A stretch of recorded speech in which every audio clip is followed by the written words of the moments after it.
Now, The Hunt Palmer Show. Boy, does it smell good. You're listening to The Hunt Palmer Show, brought to you by Rouse's Supermarkets on 104.5 ESPN, Baton Rouge. That's good. Live from the Mercedes-Benz of Baton Rouge studio, this is Hunt Palmer.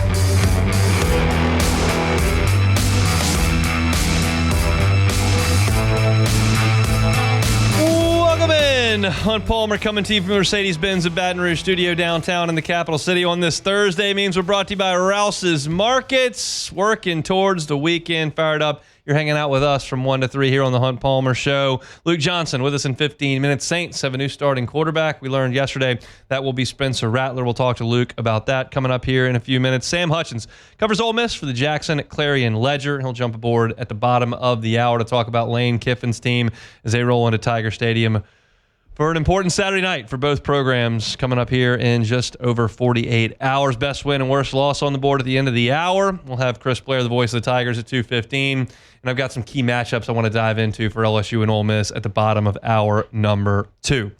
So let's get rocking and rolling here on this Thursday. Again, fired up, you're hanging out here with us. I want to talk about tempo because we talked a lot about tempo with LSU's players on Tuesday. Savion Jones was with us, and Greg Penn was with us. And I have a piece up at LouisianaSports.net right now that's got a lot of their quotes there. And I found that their quotes were better in print than they were necessarily for radio because a lot of them are a little bit shorter, and that usually plays a little bit better in print than, you know, the old 45-second sound bite you might want to play for a radio segment. So I'm not going to dump into any of the sound there, but I'll kind of relay what they had to say. And then I'll give you some statistics that kind of explain what the challenge is on Saturday for LSU in facing this Ole Miss offense. I think you're all aware as college football fans and SEC fans and LSU fans that Ole Miss wants to play fast. That's not news. There was a time in college football, really football in general, where coaches would preach ball control, ball security, controlling the clock, sustaining drives. And somewhere in the last 15 or so years, maybe it was Chip Kelly at Oregon, maybe it was some piece to the air raid, maybe it was the no huddle that showed up with Urban Meyer and has been, you know, taken everywhere in college football now. But somewhere at some point, folks kind of said, yeah, I kind of like to control the ball, but not really. I really just want to go score. And I want to make sure the defense can't substitute. And I want to make sure the defense is tired. And I want to make sure the defense can't get into checks. And I want to make sure that we are controlling and dictating the pace of this football game. And certainly, right now, Ole Miss is one of the forefront in college football at that. I mean, you look at right now, leaders in points per game, Boise State leads the country in scoring offense. They're 74th in time of possession. Tennessee's ranked 5th in the country in scoring offense. They're 65th in time of possession. And Ole Miss has scored 44 a game. They're 10th in the country in scoring. They're 116th in the country out of 143 in time of possession. That is bottom of the barrel. They don't care at all. They want to go. And LSU is well aware of that. Savion Jones talked on Tuesday about the way that LSU is prepared for this, and he said they've kind of done it two ways. They have had the scout team offense run plays as quickly as possible, which he thinks is kind of physically how you get ready for it. You finish the play, you get ready to go again. You finish the play, you get ready to go again. They've also done a drill where the LSU defense turns its back to the offense, and then the offense sets up, and then the coaches blow the whistle, and the LSU defense turns around, and they're going to run that play really quickly when you get lined up so that you don't have time to get there and train your eyes and look at everything you need to look at. You got to get ready, know where your key is, and play. So they've done it both ways. Savion says he thinks it's been more impactful to do it with his back to the defense because that's the harder thing to adjust to than simply running to where you're supposed to be and starting again. But both ways, they've gotten to figure this out. And there's a good quote from both Jones and Penn about this tempo. One of them is that Savion Jones says it surprises players when you see them finish a play. They don't celebrate. They just line back up and do it again.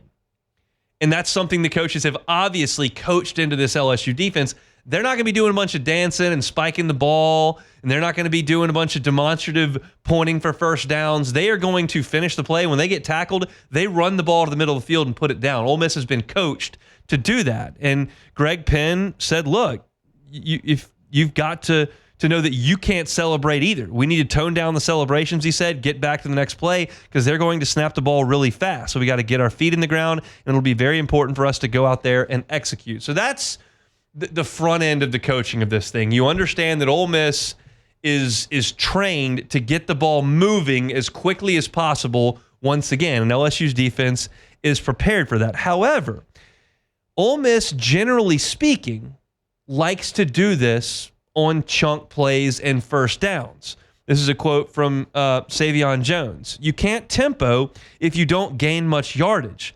The way they do their tempo, they get off big plays and first downs. If you stop the big plays and eliminate first downs, then they can't tempo. And that's an interesting piece, and that's certainly true if you've watched Ole Miss and Lane Kiffin over the last 5 years. Now, teams haven't been able to do that, and I realize that Ole Miss's schedule has not been great. You've played Kentucky and South Carolina, who nobody thinks is going to Atlanta or the college football playoff, and your non-conference schedule was a joke. But we know that Ole Miss has had kind of the same identity under Kiffin with Jackson Dart for the last couple of years. And if you look at this year, Ole Miss is first in the country in creating plays of 30-plus yards. They are second in the country to Miami in plays of 20-plus yards. So they are getting ahead of the chains. They are busting big plays. And a lot of times you hit a big play and you want to let somebody know about it. Not going to happen for Ole Miss. And LSU's defensive players know this. They also know that you got to do it more than 3 times to stop them. This is a great line from Greg Penn on Tuesday. Coach Baker was telling us in a meeting that after third down, don't even celebrate because they're probably going for it on fourth down. That's another piece to Lane Kiffin's puzzle. He believes very, very ardently in the analytics that suggest if you got fourth and less than 3, you probably need to be going for it. And he'll do that at his own 30-yard line. He'll do it at his own 40-yard line. He'll do it in field goal range. He believes in trying to get another first down to try to get touchdowns. And that also changes their play calling mentality on third down. You got 3rd and 7. A run for 4.5 is not necessarily the worst thing you can do. You've got 3rd and 1, taking a deep shot, not the worst thing, because you can line up and try to get it again. And LSU's players have been coached to know that. If you notice on Tuesdays when you go listen to these players talk, that they have talking points that have clearly been communicated. And I think it was even more exaggerated with Penn and Jones this week because they've had 2 weeks to prepare for this game. And they know that they've got to be ready to go on fourth down. Every single year that Lane Kiffin has been the head coach at Ole Miss, the Rebels have been in the top 10 in the country in fourth down conversion attempts. They're actually not this year. I think that's probably because they've been up 50-0 in games, and you don't necessarily have to go for it on fourth down, and you don't really have a lot of fourth downs when you're scoring 50 points. So I think that number will rise as Ole Miss faces tougher competition, and I expect them to go for a number of fourth downs in the game on Saturday night. Now, I say all this to explain to you Ole Miss's offensive identity. Fast, aggressive, big plays, go for fourth downs. They don't care about time of possession. And that's the identity they believe in, and there's some merit in that. Ole Miss has had a ton of success under Lane Kiffin. He came in, inherited Matt Luke's program that wasn't any good, and they've won double-digit games 2 out of 3 years, and they're in the top 10 coming into Tiger Stadium. It's hard for me to argue with Ole Miss's philosophy when you realize what they've been for the last 40 years and you realize what they are now. It's working to that extent. But you just got to go back 2 weeks ago to see where it didn't work. Because Kentucky came into Oxford and straight up controlled the clock.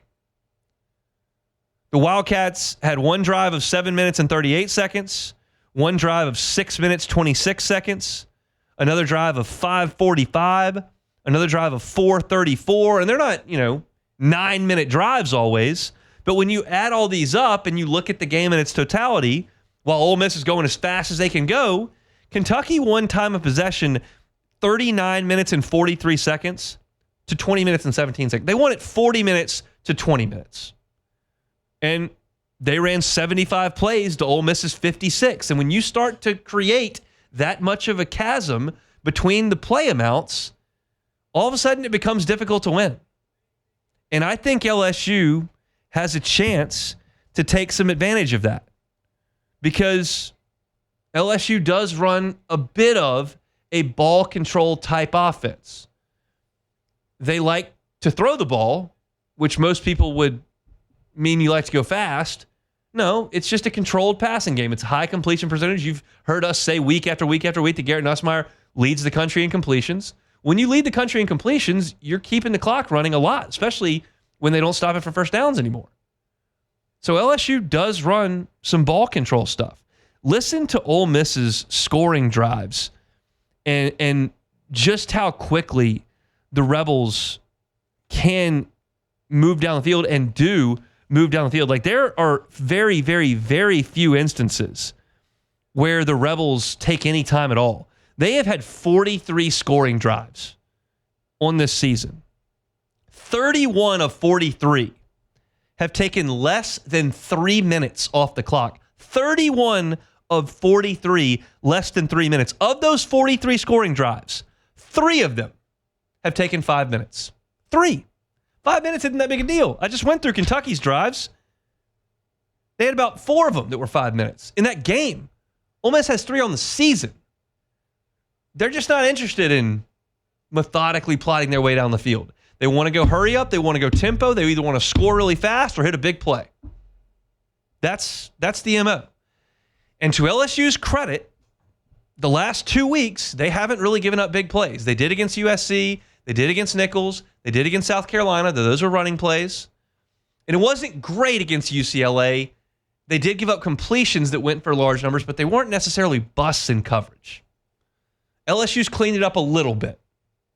They've got to clean it up more on Saturday. It's going to be vital for LSU to eliminate the big plays and to try to slow Ole Miss down on first down to prevent that warp speed tempo. But in talking to Savion Jones and Greg Penn, like, they know that's what's coming. We'll see if they can stop it. That's really the key to this game. If LSU's defense can show up and limit Ole Miss in any way, I think the Tigers are in the game. You give up 45 points, I think that's lights out. But we'll find out on Saturday. If you want to read more about it, you can at louisianasports.net. Got a bunch of stories up there on Ole Miss's offense. Going to get to LSU's offense on tomorrow's story as we get ready for game day on Saturday at 6:30. We'll talk to Sam Hutchens, who covers Ole Miss for the Clarion Ledger, coming up in 20 minutes from right now. When we come back, Luke Johnson of The Advocate covering the Saints. They got a new quarterback. We're talking about it next. The Hunt Palmer Show. Audio Video Security Solutions, avssla.com is the website. Nothing is more important than the security of your home and your family. And that's why in our house, we trust Audio Video Security Solutions to handle it. Mitchell Fisher came over, met with me and my wife. We looked at how many windows we had, looked at what the best places for cameras would be. They came back 2 days later with the cameras in hand, with the alarm system in hand, and they went to work on the installation. Now we've got camera on the front door and back door. We've got burglar alarms throughout the house. We've got an app on our phone where we can disarm and arm the burglar alarm remotely. And we've got the camera picture on that app that is crystal clear all the time. We can pause. We can rewind. We don't pay any cloud storage fees. It's phenomenal. And if you haven't looked into anything like that, I would strongly recommend it. And where do you start? Well, where do you start? You call Mitchell. 225-439-7920. 225-439-7920. That's his personal cell phone number. He'll come over and he'll start that process for you and your family. Check him out online, avssla.com. It's Audio Video Security Solutions, avssla.com. You're listening to The Hunt Palmer Show, brought to you by Rouse's Supermarkets.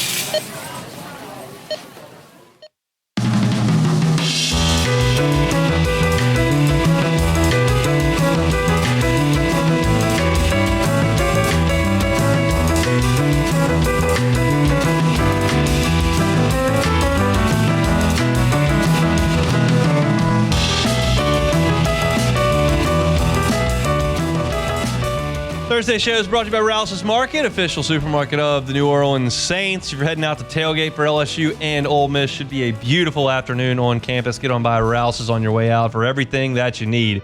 Your drinks, food, ice, They got it all. And, of course, our Eagle 98.1 pregame show coming up at 1:30 at Rouse's Burbank and Lee's. Get on by and see Hanny and Musso on Saturday afternoon. Saints welcoming in the Bucks, who've actually been in town since Tuesday for a big divisional showdown in the Dome. But the big story is the Saints have a new quarterback. We're talking about it with Luke Johnson, who covers the black and gold for The Advocate. He joins us on the Jim's Firearms Hotline. Luke, how are we doing?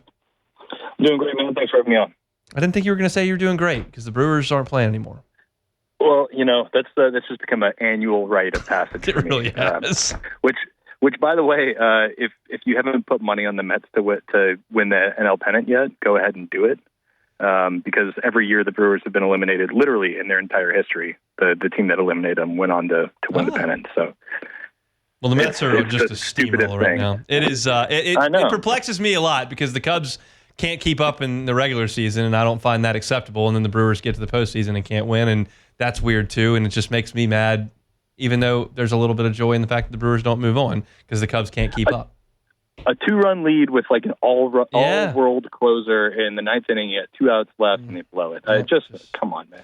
It's sad. But back to work for you. Back to football.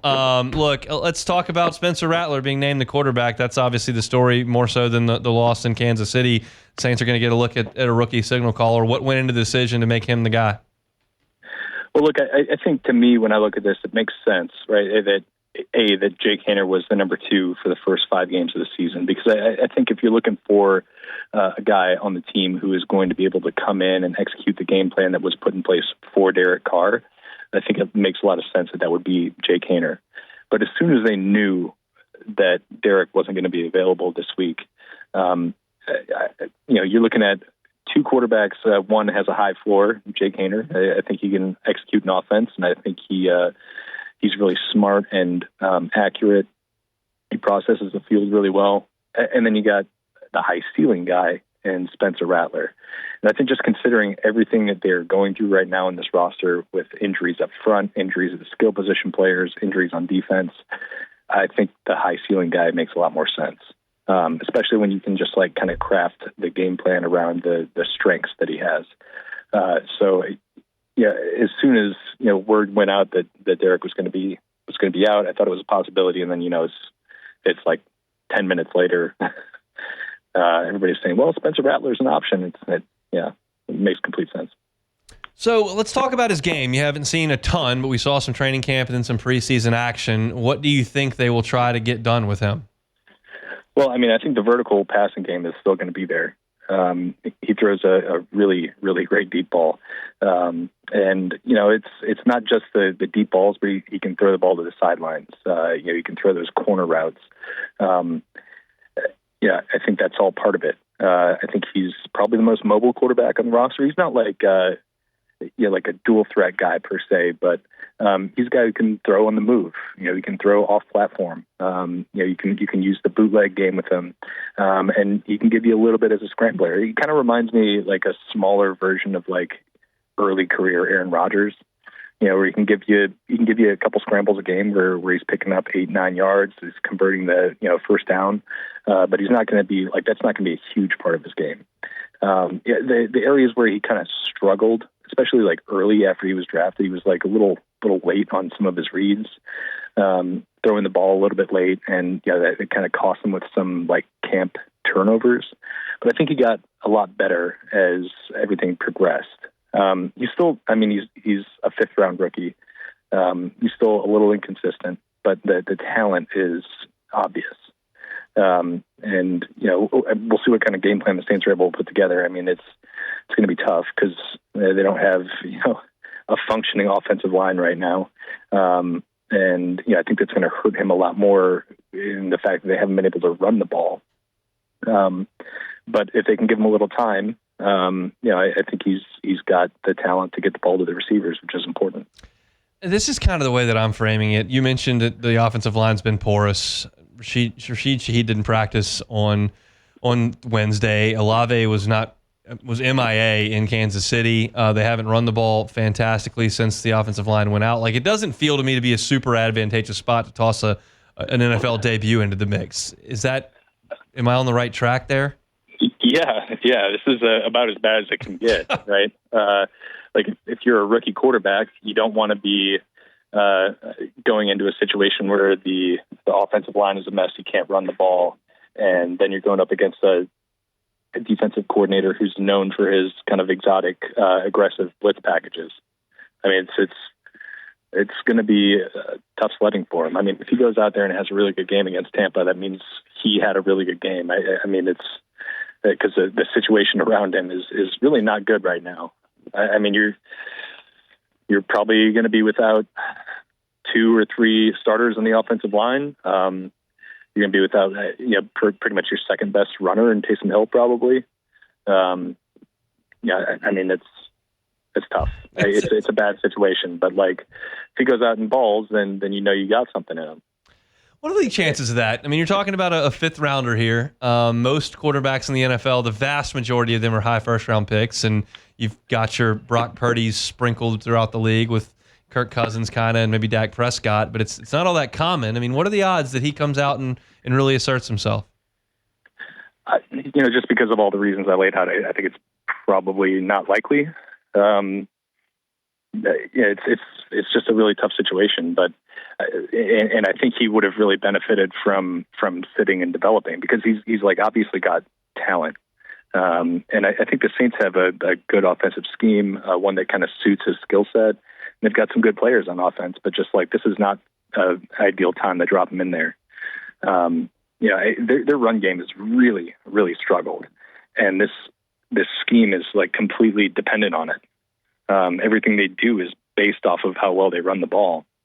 You look at their 2 worst games offensively this season against Kansas City and Philadelphia. I mean, those were the 2 games their run game was completely shut down.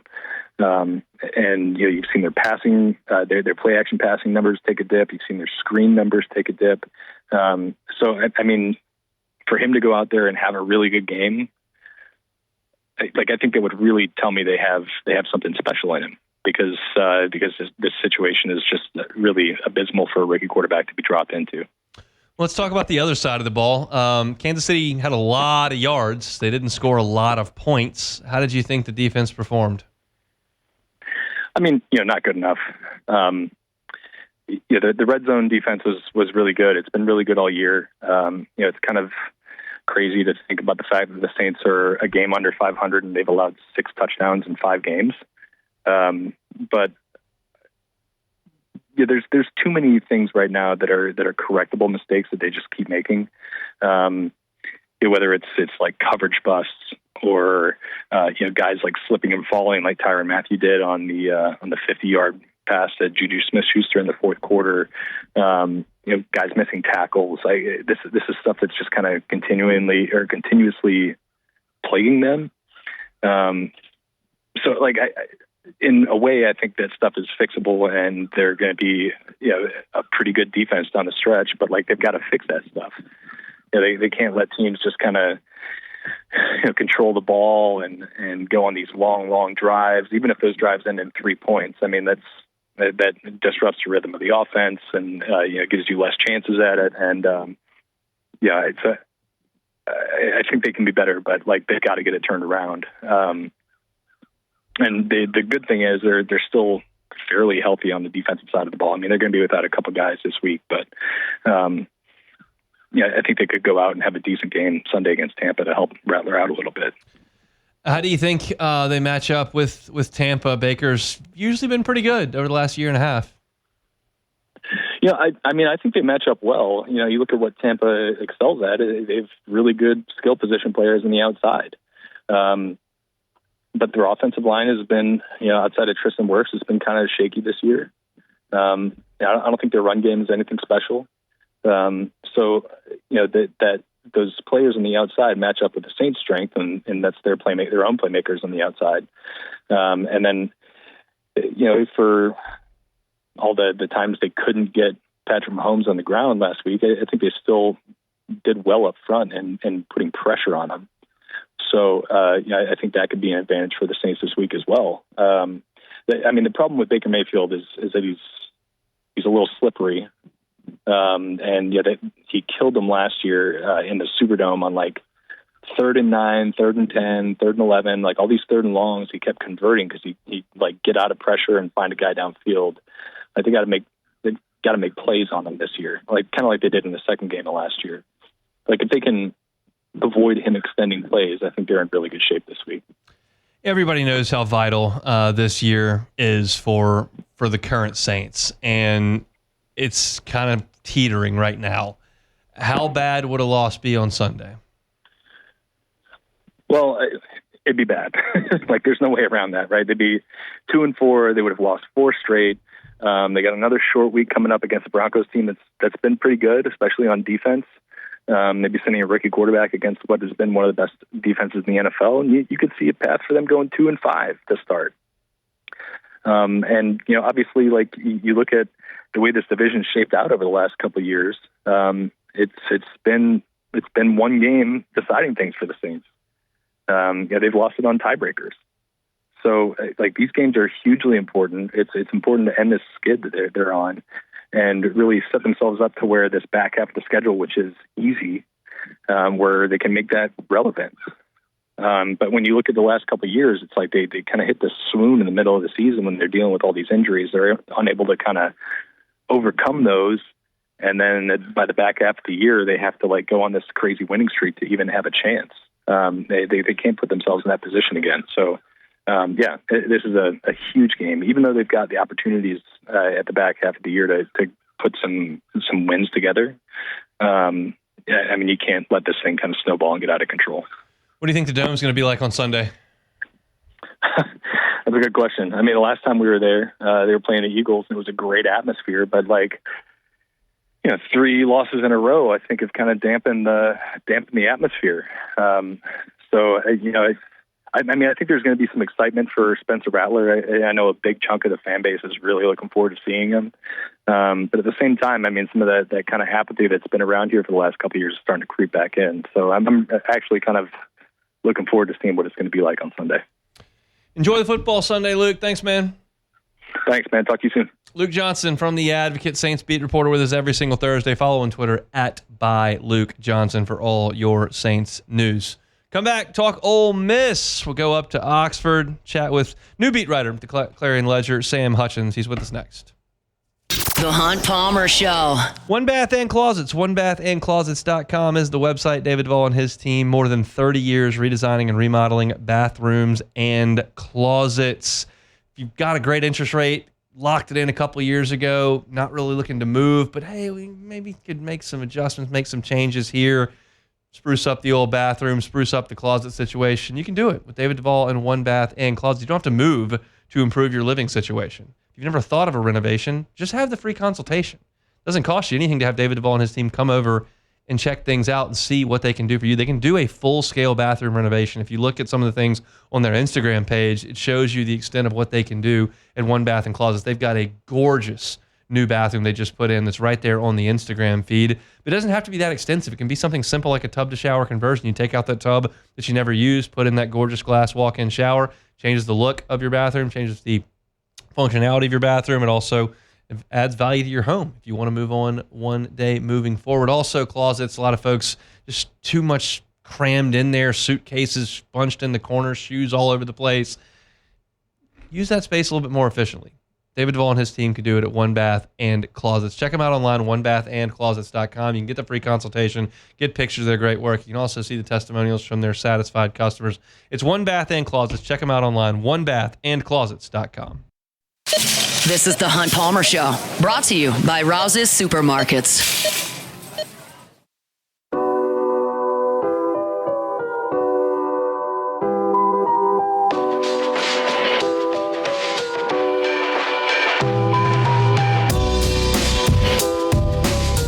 Been telling you all week how big this game is for both programs. Ole Miss coming into this season with as high as expectations as I can remember, watching the SEC, and LSU trying to approach that level they once enjoyed, top of the Southeastern Conference in college football.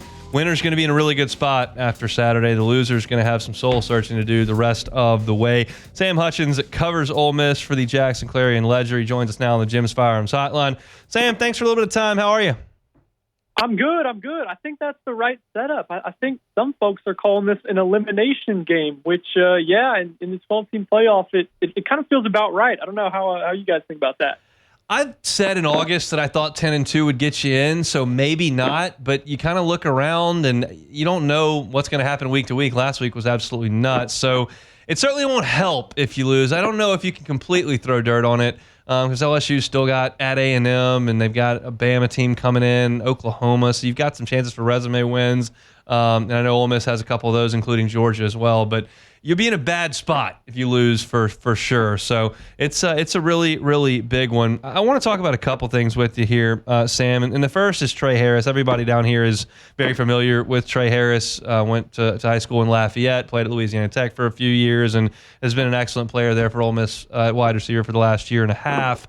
I know he went out of the game against South Carolina, and I know that Lane Kiffin is not always perfectly truthful with you all about injuries. But what's your gut tell you about this week for Trey Harris? Yeah, I agree. The injury reports that Ole Miss puts out every week on Wednesday nights to start can't always read into it too much. But for Trey Harris's designation, which is questionable, I actually think that's about right. It really does feel like he'll be a game time decision. And it's kind of odd when you think about where Ole Miss is at in the season. On a normal week, the Rebels haven't had a bye week yet, and that's next week.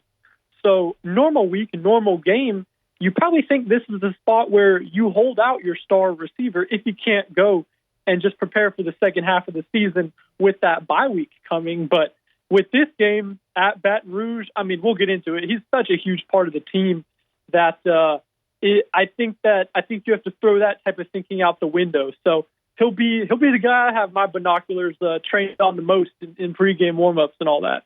No question. And I'm curious because we've all seen this Lane Kiffin offense work, and it's fantastic when it's humming. The statistics are shocking just how many more catches and yards he has than second place. One on this Ole Miss team in the nation. It's staggering. So when you watch Trey Harris play, do you feel like Ole Miss is forcing him the ball? Does he just get that open all the time? I mean, why are the statistics so lopsided? It's a good question, and I guess when it is that lopsided, maybe it is a little bit both of Jackson Dart just naturally looking for him on almost every drop back and designed plays. Because you're right, I'll get the stats to back you up. You're absolutely right. Trey Harris has 885 yards this season receiving, and that's I think more than 100 yards, more than the second receiver in the country. But it's more than double anyone else on the Rebels. So, yeah, it's a little bit of everything. Trey, I don't have this pulled up, but he's got to lead the nation or be up there in targets too. So it's certainly one coming with the other, and Dart looks for him. But it's kind of incredible when you think about Ole Miss. None of the starters really played much after halftime in the first four games, and Harris left before halftime against South Carolina. So to see what he's done with limited playing time has been pretty nutty. If he's out there and he's healthy, we know what to expect. If he's not, where does Ole Miss need to lean at that point? Yeah, so the answer that I guess, because we got 2 quarters to watch and see what Ole Miss offense looks like without him at South Carolina, would be Juice Wells, would be the guy that I think they'd turn to. And Juice is the second, has kind of in second place on all the receiving stats on the team. He's got 4 touchdowns, 371 yards. So I could see him getting an uptick in targets, but maybe the real answer is instead of just trying to replace a guy like that, maybe you turn to the tight end a little more, you throw it to the backs a little more. So I could see Caden Prescore, Ole Miss's tight end, getting more looks. Henry Parrish, the running back, getting more looks out of the backfield, and maybe just less focus on the passing game in general. If you get a 3rd and 2 or 4th and 1 type situation, maybe you're running it instead of trusting Trey Harris to win in man coverage. Let's move to the defensive side here for Ole Miss. Obviously, a lot of high-profile transfers coming in. Pete Golding in his 2nd year as a defensive coordinator. Lead the country in sacks. Is that front 4, front 7 even legitimate? Yeah, I certainly think so. And it's because it comes from everywhere. The edge rushers are phenomenal. The hero of last game on that side was Walter Nolan, who we all know in SEC country. He had 2 sacks, a fumble recovery, and he wreaked havoc up the middle So I know in this game, LSU, both those tackles are just monsters, and it's kind of strength on strength, right? With LSU having allowed, I think, just 2 sacks all year. So that'll probably be where this game's decided. Maybe like every other matchup in the SEC, in the trenches, but certainly in this one with Ole Miss's D line and those linebackers being a strength, but going up against not only the best offensive line they've seen this year, but maybe the best in the country, right? It's that good in pass protection. They've had their issues running the football, but they've been really good protecting the pass and only allowed 2 sacks all year. Ole Miss comes in, I think, 24 on the season. So quite a dichotomy there. Princely Umanmielen, is he expected to play? Not. I haven't seen today. Yeah, so he was questionable. That's where he's been on the latest injury report. I could see Princely playing next week. It does feel like maybe he's leaning more toward probable, but Ole Miss has really shifted around these injury reports so much, and guys have been changing statuses frequently from what they are Wednesday to Saturday. So he'll be one to watch on the defensive line for sure. If you just take out those 4 quarters against Kentucky, Ole Miss has been damn near perfect. I mean, they've been excellent, but they had 4 bad quarters against Kentucky, and it cost them. What went wrong that day in Oxford? I'll tell you, I think Kentucky, they had the blueprint of the best way to attack Ole Miss, the best way to beat Ole Miss. Because what the Wildcats did is they dominated in time of possession. So, I mean, you hear it thrown around in the NFL with Pat Mahomes or whoever, like the best way to stop electric offenses, good quarterback, is to keep him on the sideline. And, that's not to compare Jackson Dart or anyone to Pat Mahomes, but with Ole Miss's offense, what Kentucky did was it kept them on the sideline. And when you can shrink the game by a few possessions, then when Dart throws an interception or someone coughs up a fumble, which happened against Kentucky, those things become magnified. So, yeah, Ole Miss did not play well against Kentucky, had special teams errors, missed a late field goal kick to tie it. But I think that was probably where it went best, because Kentucky dominated. Their defensive line was great. They sacked Dart, I think, 4 or 5 times. And then, when they weren't sacking Dart was on the sideline. So it stressed a great defense. The defense didn't play all that bad, but they were on the field. And when you're on the field for so long, you're going to give up plays, going to give up points. What would a win mean for Ole Miss on Saturday night?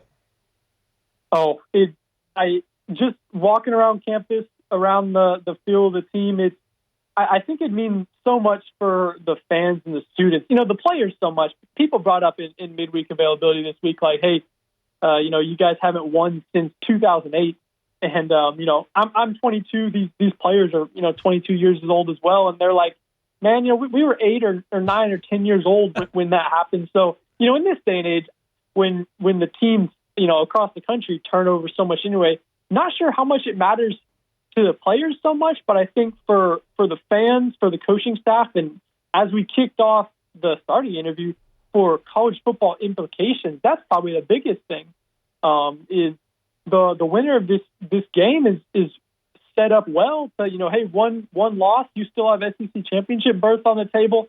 Everything's on the table. And the loser of this game, was the word soul searching used? I think that'll be the truth. Yeah, I mean, I think that's where LSU would be obviously clearly a rung below where they want to be, and Ole Miss would have a lot of those hopes that were fired up in August nearly extinguished. So it's going to be a lot of drama in a full house on Saturday night. It should be a lot of fun. We appreciate a little bit of time, Sam. Hey, I'm looking forward to it. It'll be my first time in Death Valley. So, yeah, I'm really looking forward to it myself. I'll see you up in the press box, man. Safe travels down to Baton Rouge. Okay, sounds good. Sam Hutchens, beat writer for the Clarion Ledger, covers Ole Miss. Appreciate his look behind the curtain with the Rebels. I could have another beat writer on tomorrow, and quite honestly, I could probably have another beat writer on the pregame show an hour before kickoff, and we just won't have a lot of hard data on Princely at edge rusher. We won't have a lot of hard data on Trey Harris because Lane Kiffin's just not going to give it up. And we've talked about this a ton. I don't care. I don't believe as a media member, I don't believe you as a fan are entitled to know how somebody's ankle's feeling. And people say, what about the gambling? It's like, well, it's gambling. So if you want to be sure about something, I probably wouldn't put it into gambling. It is what it is. These coaches don't see an advantage in yielding the information to the other team, and that's fine with me. I'm fine if they do want to do it, but it's fine with me if they don't, and Lane Kiffin's not. So we can just kind of quit thinking we're going to find the answer. We'll find out, I guess, in due time on Saturday evening. Excuse me, as LSU and Ole Miss get ready to do battle. We got one segment left to go in hour number one, best win and worst loss. Our worst losses in the NFL are hitting like crazy these days. Got another one today. We got some Dennis Allen sound about Spencer Rattler coming up in hour two. Chris Blair will join us, and I've got some key matchups in this game, a couple of which we touched on there with Sam. So come back with us. We'll close out hour number one coming up next. The Hunt Palmer Show. Weekend is coming. That means it's time to get your picks in for the SEC's contest over on Cover 5. Download the Cover 5 app. Get that Pin Play app as well. Compete against me and over 100 other listeners here for weekly prizes and season-long prizes. You got to get that Cover 5 app. Input the code LABRSEC24. LABRSEC24. I, in my last 2 weeks, am 2-8. If you can't beat me, then you're pathetic. But give it a shot. Download the app. Put in that code LABRSEC24. If you're not a member, get the Pin Play app today. I always invite you to go by LeBear's all weekend long for football watching. It's your game day headquarters. You can bet and dine at ESPN Bet right there in LeBear's, so stop on by. LeBear's Baton Rouge, it's your live sports headquarters. Must be 21 years or older. Gambling problem? Call 1-800-589-9966 for help. You're listening to The Hunt Palmer Show, brought to you by Rouse's Supermarkets.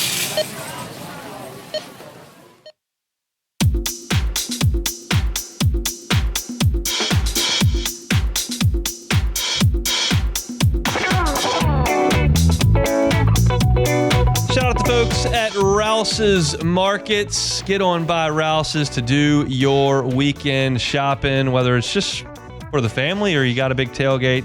Either way, always an awesome time to get on by Rouse's. They bring you our Thursday shows each and every week, and we certainly do appreciate that. They've always got awesome specials over at Rouse's as well. You can always, here's the best way I know to do it. You walk in, especially Burbank and Lee, you can see it right there when you walk in to the left. They've got this huge catalog. It's got all their awesome specials that are right there. Or you can listen to me, and I'll give them to you. Look, they've got USDA prime beef, whole boneless ribeye. That's my favorite cut of steak. $11.99 a pound. That's saving $8 a pound there. Sanderson's Farm chicken drumsticks or chicken thighs, valued pack, 88 cents a pound. That's about half off. 24-pack, half-liter Rouse's drinking water, 3 for $9. You can buy 3 and save $3. Plus, pound bags of Rouse's beans and 2-pound bags of Rouse's rice. If you're looking to do some red beans and rice, 99 cents. That is about half off. Rouse's, the official supermarket of the New Orleans Saints. Rouse's, this feels like home. Let's get you our best win, worst loss on the board this weekend. Best win in college football. I think it's Oregon beating Ohio State, even though Oregon's at home. I could have flipped this and gone to Ohio State, but I think Ohio State kind of knows where they belong in college football, and I think everyone believes that's probably a top 2 or 3 team in the country. Oregon maybe still needs to prove it a little bit. They've looked a little clunky the first couple of weeks. They couldn't get it done in those big games against Washington last year. Oregon looking to get over the hump. If they beat Ohio State this weekend, you're hard-pressed to find their way out of the playoffs. It could happen. Gabriel could get hurt. You can lose some games here or there just based on happenstance like Bama did last week. Like, it can happen, but I don't think it's likely. The winner of this game, you can just about rubber stamp into the playoffs. Oregon, Ohio State. I think Oregon winning that game would be the best win on the board. The worst loss in college football, this one jumped off the page at me, especially after last week, especially understanding the rivalry, knowing where this game is played. The worst loss on the board is Tennessee losing in Neyland Stadium in Knoxville on the banks of the Tennessee River against Florida. That would be a horrible loss. Not that going to Arkansas and losing is a good loss. It's not. But you back that up by losing to your arch rival in your home field and wiping your playoff hopes right off the page because they still got to play Georgia and they still got to play Bama. Not good. Not good. Tennessee cannot lose this game at home. That would be the worst loss in college football. Best win on the NFL board. No Bengals this week. No Bengals on worst loss either, but we are going to go Commanders. The Commanders winning at the Ravens in kind of a battle of Lamar and Jaden.